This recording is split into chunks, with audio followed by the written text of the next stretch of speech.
Hello, good morning, and welcome. Very early morning. Still dark here. If you live in Delaware, I guess it's daylight already. It's a winter day. I'm wearing a winter shirt. Well, it's actually a fall day. What am I saying? It's not winter yet, but in a practical sense, on the calendar, it's not. But it's cold here in Louisiana. It's going to warm up though today. I've got oh, I've got two 40% alcohol brandies, and brandies are usually blended, different brandies blended together. They just don't call them that, but that's usually what they do. They take different stocks and blend them to make a final product. So similar with like blended Canadian whiskey or blended Irish whiskey, they produce it, they configure it to achieve a certain flavor. This is Bisquit and Dubouché V.S. I know the bottle looks old because the bottle is old. Very special cognac. Thank you, Amy, next door, giving me this bottle. This is a 3-star brandy, which is the British way of saying VS. They call it 3-star over there. That's a different way of looking at it. She gave me this bottle right after the Hurricane Ida event in 2021, not 1921, 2021. And I was like, where did you get this? I had never heard of it. And she said, well, she bought it at an estate sale for $1, unopened. I was amazed by that. I said, well, why are you giving it to me? I mean, you bought it. Oh, she said, we're never going to drink it. I said, well, why'd you buy it? She said, well, because it was $1 and something neat, kind of cool, so, and I didn't know how old it was either, but I looked at this tax stamp because up until 1983, you had to have a tax stamp on the thing there to show it that U.S. excise taxes were paid. Then they got rid of that rule starting in 83. I think it was all included in the UPC, the Universal Product Code, and it was registered. So they don't have that anymore. All right. Some bottles will do that just to make it look like a tax stamp, old fashioned. But then it said 50. I could see it said 1954. So 70-year-old bottle unopened, but we opened it when it was 67 years old. And unfortunately, and you can see there's humidity inside because it's going down, so it's got condensation inside. The cork was dry rotted, and it fell right into. And luckily, she had a wine cork, and we used that to replace it. So we had to drain all the brandy through a coffee filter back into the bottle to get the cork out. All right, so that's happened to me 3 times. Wild Turkey 101, 1983 bottling, this one, and then a recent bottle of scotch, and that cork was rotted. So if you don't think it will happen, just wait, it will. DB says, damn. Burley Sullivan says, you. Cheers back to you. Yeah, it was a mess, but I'm telling you, these corks will do it. And the one that happened to me wasn't even that old. So plastic cap. Don't have to worry about the problem with that. Although at the Knights of Columbus Hall, they had a beautiful big bottle of Seagram's Distiller's Reserve gin. I was amazed that they bought the Distiller's Reserve gin. But what does somebody do? You know how some of these men are like that? They'll put everything so tight. They put the cap so tight, it popped the top of it. I'm like, you don't have to screw it to where it's like you're putting on a lawnmower blade. They put so much torque on it. That's crazy. That's just crazy. Okay. No age statement on either one of these, but you can get a general idea, usually with the designation. VS is usually the base model. Like if you buy a Nissan car, the S would be the standard, the basic. Then they have like the LS. Well, they did that with Mustang too. Ford Mustangs also did that. The L was just the basic. And then they had the LS, which was like luxury sport. So they had luxury. but really it meant like more like limited. Pour too much. Very limited. Then you had the GS Grand Sport, and I think GSX was like Grand Sport Extra or like the convertible, and then they had the GT Grand Touring, and they do that with other cars. All right, so they do that with liquor, especially brandy. VS, very smooth, very special, but probably really means very standard. Then there's the V.S.O.P, very smooth old pale. And then there's the XO, the top level is extra old. Usually those are eight. So the VS, you're looking at like 2 to 4 years aged, more like 2. V.S.O.P, 4 to 6 years, more like 4. And XO, usually 6 to 10, maybe more like 6. But that's the general way of doing it. It's not a law, so there's the Hartley V.S.O.P. This is made with Italian brandy. That's why they got an Italian flag on it. Don't know where that brandy's coming from. Probably never find out. This was introduced in 1943 by Barton. I'm pretty sure Barton Distilling. I don't think they were called Barton back then, but they had a different name. But they, I think they were called Tom Moore Distillery. And then the lady on the tour said, for some reason, they changed the name to Barton. She said, but we don't know why. Like they couldn't find any records of why. And they didn't know who Barton was or what it meant. So that was really weird. I'm not famous. Tell us about Mardi Gras. Well, it's the last day of Carnival, Fat Tuesday. Okay. Anyway, they celebrated in France, Haiti, Mobile, Alabama, New Orleans, Baton Rouge. Okay. Anyway, not too much about Baton Rouge. Anyway, Bisquit Dubouché is a cognac distiller. They're in Cognac, France, and they were established in 1819. And it's got 2 names because it's a marriage. You know, the son-in-law was Dubouché, and then it was the children inherited Bisquit and Dubouché. Okay, so I'll do a screen share to show you. I don't think this is going to be much of a challenge, honestly. How to taste V.S. cognac. B&D Very Special is one of our most versatile cognac expressions with its fruity and fragrant notes. It's neat in a tulip glass. Well, I don't have that today. Or go for an easy mixed cocktail. All right, makes sense. And then there's a video, but there's no audio. It's just showing them pouring it in the ice. And then there's some ideas for cognac cocktails. And then you can also get the, like I said, the V.S.O.P and the XO. Obviously, the price climb. I think Total Wine and More. I've never seen this stuff in Louisiana. Okay, so I don't know how widespread the distribution is. Okay, I think the price is starting like about $48. We look at a search. We can do a search, but I don't see if any liquor stores got it. That's a European store, so I'm not going to bother with that. Liquor store, not online ordering, an actual liquor store. See, I'm not even finding.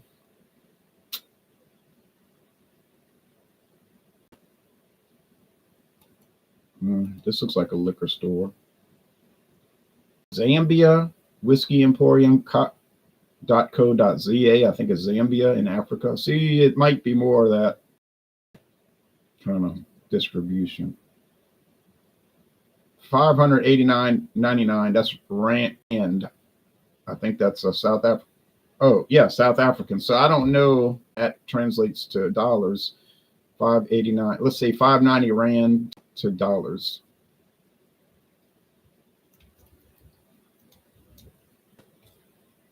$33.44. Okay. It's a lot cheaper than I thought. And that, but that's assuming you happen to be in South Africa. So yeah, right. Ultra Liquors Greenpoint. Yeah, that's so yeah. Well, oh, Cape Town, South Africa. Okay, so yeah. I guess we're not looking at any U.S. distribution at the moment. No big crisis. Why was this unopened for 70 years? I'm sorry, 67 years. Probably because it was given as a wedding gift, and the people that got the gift either didn't drink, or they didn't drink cognac, or they just wanted to save it. And it was an estate sale. The people had passed away and their family sold it. They didn't want it. There's probably tens of thousands of homes around the United States, apartments, homes, condominiums, townhomes, where there's an elderly person that has passed away and it's unopened bottles of liquor. You know, you could imagine that.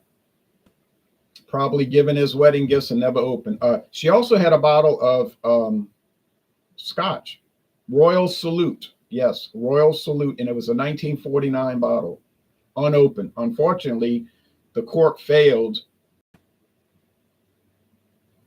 and it was leaking, you know, it was dissipating it was evaporating. How do you say that? Evaporating. That's a word we learned in elementary school. So when we opened it, there was only like this much left and it looked like mud.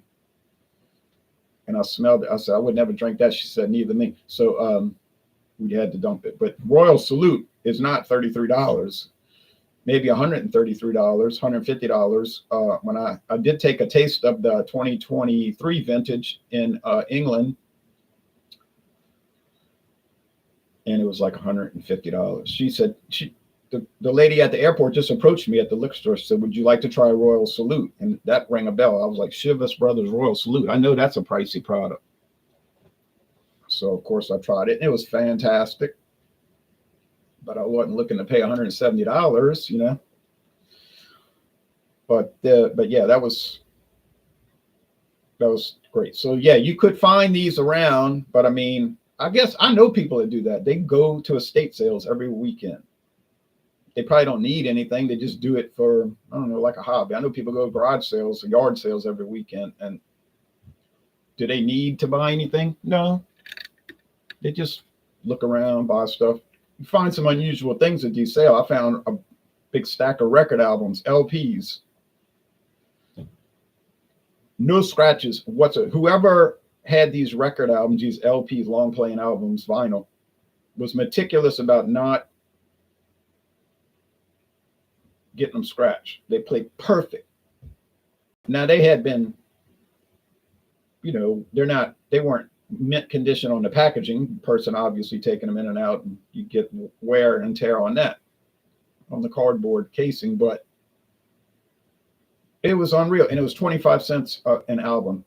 25 cents an album. Pink Floyd, Dark Side of the Moon, first printing.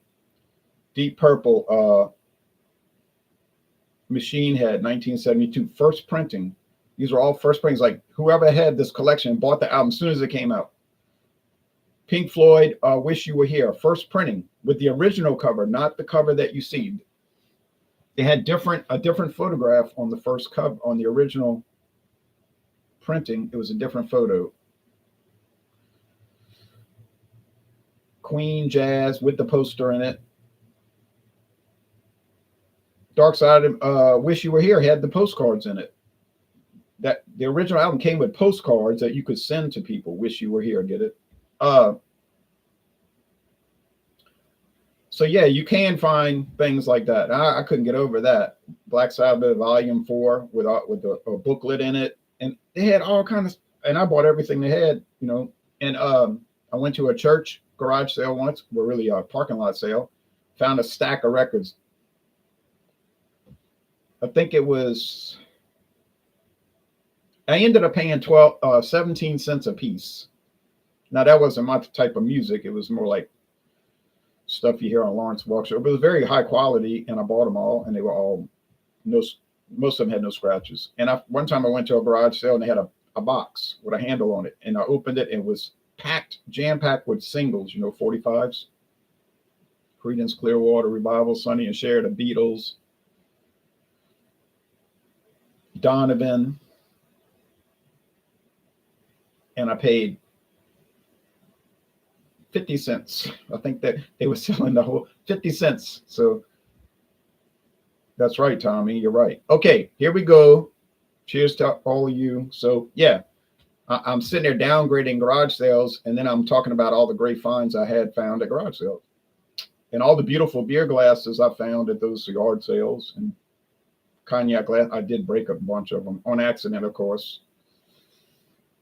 How come I never break my bad glasses, like the cheap ones? I bought at Dollar Tree and never break. But if it's a really nice one and I love it, I'll do like this. Oh, and I knock it over and it breaks. Or I'm washing it very carefully in the sink and then it slips out my hand. And, oh, the horror, the horror. All right.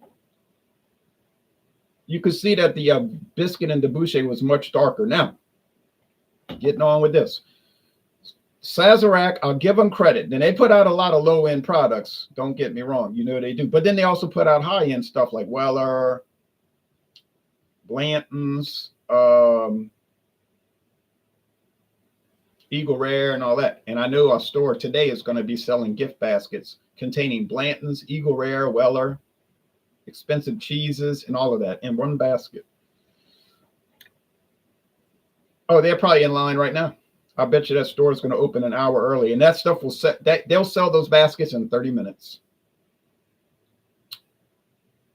Guarantee you, it's going to be wild. They're going to be people coming from all around southeastern Louisiana to line up at that store and buy those gift baskets because they want that Eagle Rare, they want the Blantons especially, and they want the Weller, the Black Label, and all.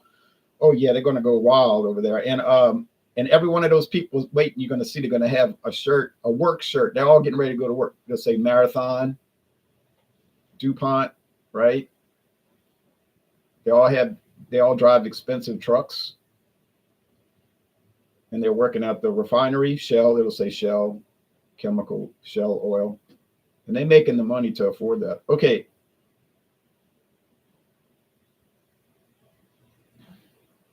But, so back to this.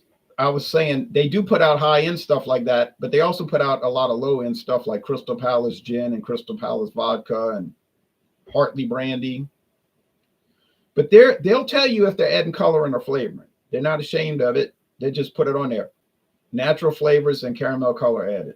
Well, that's good. At least you know. Other companies won't do it, but they are allowed to do it. If you buy brandy, it can have coloring or flavoring added. And they don't have to tell you. Now, cognac is special, so I don't know if that's allowed. I'd have to read the French regulations of cognac. I hope that's not allowed. You would hope if you're paying a pricier amount for cognac that it wouldn't have coloring or flavoring added, but I haven't read the regulations, so I know it has to come from cognac region, but beyond that, yeah, I don't know. All right. This smells pretty woody. You know, like oak. Yeah, it's pretty rich. I don't know. And this smells like vanilla. I think on aroma only, this is the Hartley. But for the sake of the challenge, let's taste it. But I know already. I think this is the. I'll know as soon as I taste it.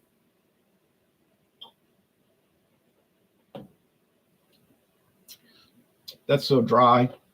It's grapes. It's sweet. Now it's sugar. These liquors are very sugary to me. Whiskey to me tastes like sugar water. I'm sorry. I know what sugar water tastes like, and I know whiskey tastes like sugar water. Brandy, very, very similar experience, except it's coming from grapes. Generally, they can use apples. Never had an apple brandy. They call it Applejack. But there's a very dry finish here, and I'm picking up a little wood. So that tastes like a $30 or $40 brandy. Yes, cognac. Yeah, over here.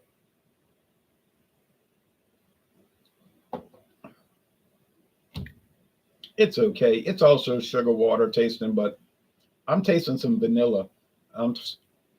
This has got to be the Hartley. Yep, got it. So somebody was commenting yesterday evening. He said, there's no way they're using vanilla extract because it's too expensive. I said, okay. But it's got to be something because it's not artificial. You can buy the artificial vanilla flavor. It can't be because it's natural flavor. So it's got to be something. It's a natural flavor. And don't know what it is. But I don't think sugar would be considered a natural flavor. That's a sweetener. I mean, you say, but that's a flavor, isn't it? It is. Sugar has a flavor. But, I think there's different. rules, like there's spices, cinnamon, black pepper. And my daughter was saying, yeah, but it's not the same as a botanical. A botanical is not the same as a spice. So they would use a different terminology. I said, okay, that makes sense. All right. Like gin will have many botanicals, like roots and even things like that, roots and leaves, and they'll steam it and they give it the flavor. All right.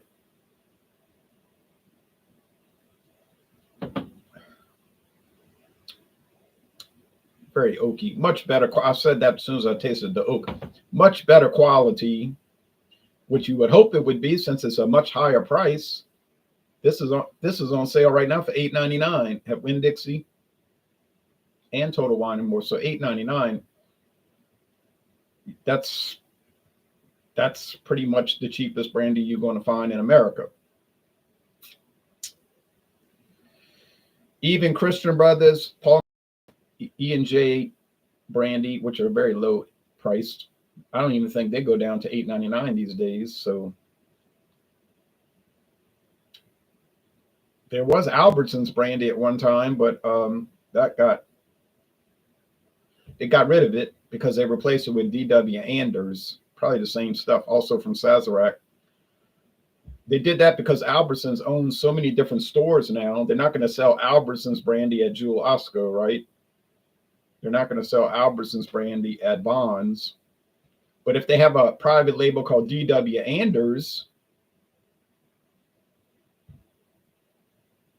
then it would work in any of those stores. I haven't seen that lately, though. I don't know if they cut it. I just hadn't seen it. And now there's the big lawsuit, Albertsons suing Kroger because the federal judge blocked their merger idea.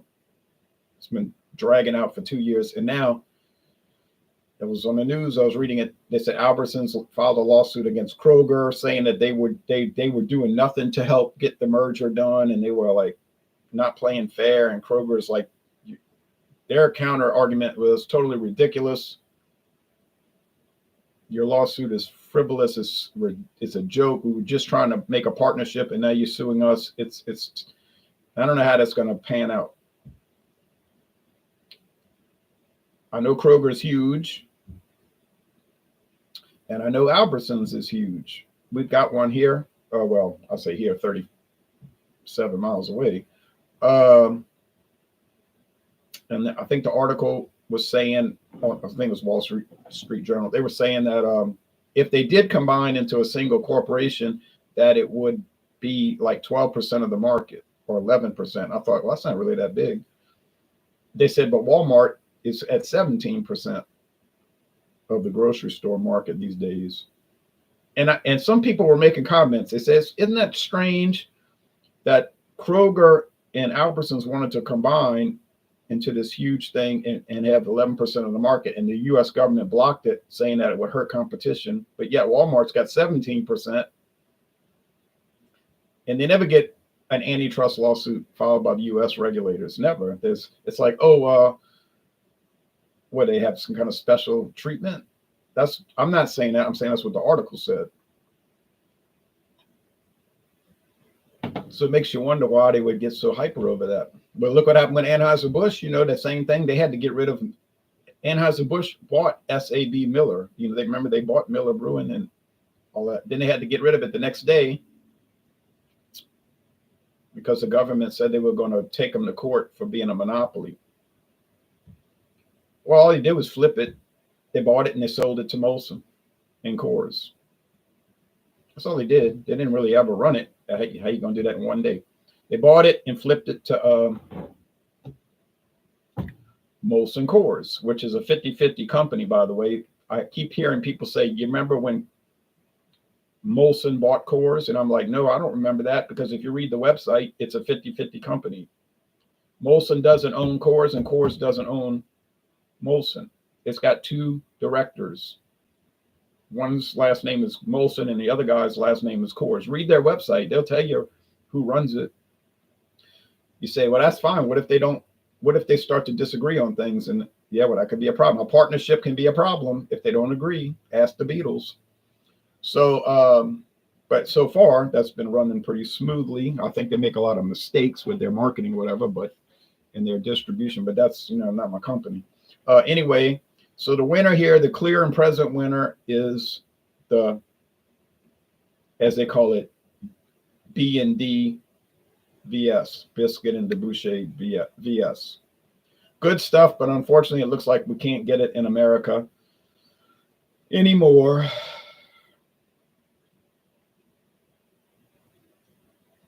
But I'm glad I got that wonderful gift. And then she had 3 bottles, 100 milliliter bottles of 1970. I read on the back, it was a 1970 bottling. Yeah, they made those little bottles back then, but they were glass. But and it was Valentine's. I think she paid $1 for all 3. She got 3 for $1. Not $1 each, 3 for $1. And I was amazed. And it tasted so good.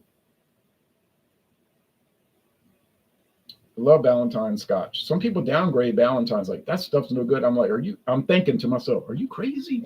But I don't tell them anything. I'll just be like, oh, it's pretty popular. But anyway. Did you ever do a review of Fiddlehead? Curious how it would score. I did Fiddlehead, the regular one. Somebody sent it to me. Can't remember who. I think it was, well, I don't want to say because I get the name wrong and I'll be insulting the other person. But I really appreciated it. It was the regular Fiddlehead. It wasn't, I think there's a double Fiddlehead, like double strength or super strength, but I didn't do that one. But it was wonderful. Really was. Really was good. There's so many beers that they sell around the United States that we cannot get in Louisiana. But then people always counter argument me and they say, yeah, but why are you always whining about that? Because there's a lot of beers that Louisiana gets that we don't get. I say, yeah, that's right. You got me there. Like St. Arnold, I'm always doing, oh man, this St. Arnold pumpkin ale, pumpkin stout, aged for over a year in bourbon barrels. It's amazing. Or it's aged, this one's aged in cognac barrels. It's amazing. And they're like, yeah, it's amazing. I've never seen St. Arnold in my state. And some of these people are not that far away from Louisiana or Texas. So, okay, fair enough, fair play. We do get a lot of stuff that people can't get. They were upset about the Abita pecan ale, where they use real Louisiana pecans. They were like, well, we can't get it. I was like, yeah. I mean, they'll get the standard Abita amber, the Abita purple haze, Abita Andy Gator, and Abita Turbo Dog, which are all nice. But they say, yeah, but I'm in Rhode Island and I can't get all those specialties and it works my nerves. I say, yeah, well, how you think I feel? I can't get anything from Treehouse. Well, I don't think you can get that. I think you got to go there. That's a bad example. Okay, well, I can't get anything from Narragansett. They make all kind of specialty beers. I have to drive to Pensacola, Florida to get anything from Narragansett. But of course, I would not drive 3 hours or more because the minimum would be 3 hours. That's if there's no traffic. And there's always going to be some kind of traffic holdup on Interstate 10 to Pensacola to get it. So, yeah. What do I do when I go to Pensacola? Well, you know what I do. I go shopping at every beer store I can get my hands on. You know what I mean? No, I mean. And I'll be finding all kind of stuff I've never seen, even in my dreams in Louisiana.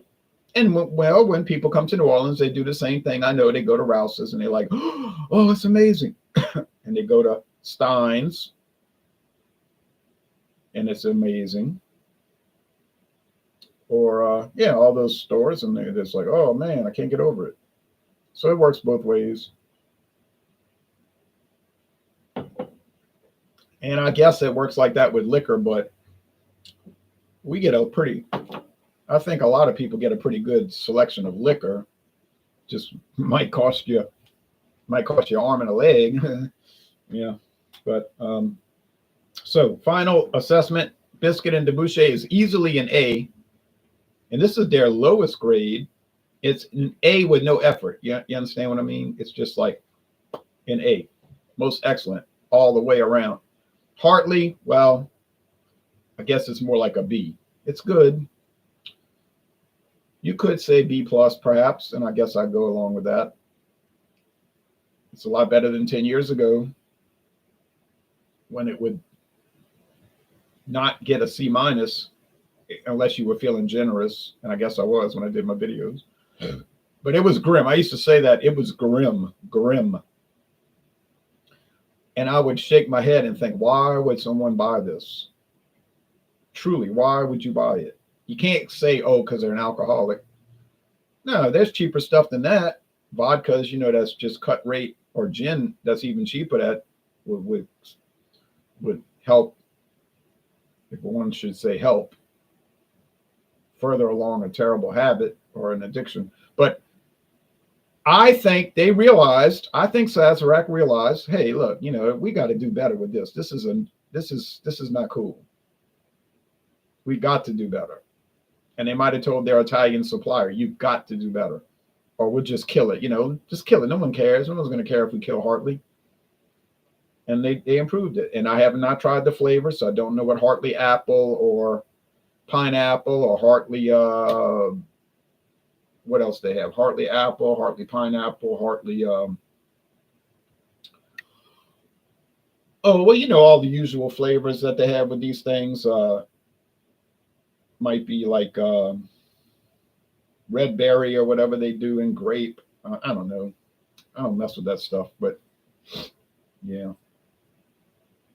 Louisiana has some great tasting hot sauce, says Wesley S. Heimer. There's no doubt about that. Anyway, peace out. Peace to you, Wesley. I was surprised that it tasted great to me.